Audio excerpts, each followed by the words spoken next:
ఇంట్లో కూర్చొని ఫోన్ చూస్తూ బోర్ కొడుతున్న నాకు సడన్గా ఈరోజు రంజాన్ లాస్ట్ డే అని గుర్తొచ్చింది. ఓన్లీ రంజాన్ టైంలోనే దొరికే కొన్ని స్పెషల్ డిషెస్ తినాలంటే మళ్ళీ రంజాన్ వరకు వెయిట్ చేయాలా అని రెడీ అయ్యి హైదరాబాద్ ట్రాఫిక్లో తిప్పలు పడుతూ నేను మా తమ్ముడు హోల్ సిటీ వరకు వచ్చాం. హైదరాబాద్లో వన్ ఆఫ్ ది ఫేమస్ అయిన సోను కబాబ్స్కి వచ్చాం. సోను కబాబ్స్లో ఎన్నో types of kebabs, curries, phulkas, rotis అయితే ఉన్నాయి. మేము వచ్చేసరికి అంత రష్ ఏం లేకుండా ఉండే నేను బాగా ఆలోచించి ఫ్రైడ్ చికెన్ అయితే తీసుకున్నా. ఫ్రైడ్ చికెన్ని వేడివేడి నూనెలో వేయించి కట్ చేసి దాని మీద పెరి పెరి మసాలా వేసి మనకి ఇస్తుండు. దాన్ని తింటే సేమ్ KFC స్టైల్లో మనకు దొరికే ఫ్రైడ్ చికెనే గుర్తొచ్చింది.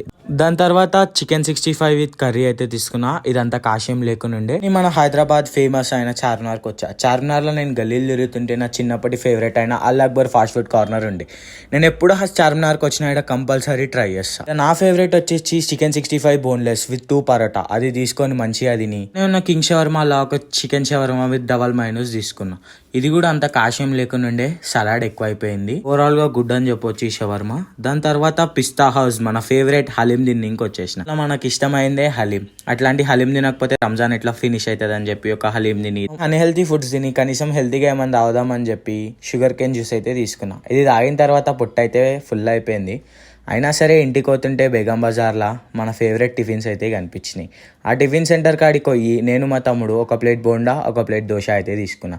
బోండా అయితే మస్తు ఉంది కానీ దోశ అయితే అంత కాస్ట్ లేకుండా ఇది ఏవేవో స్టఫ్స్ వేసి దోశని మొత్తం చెడదొబ్బాడు.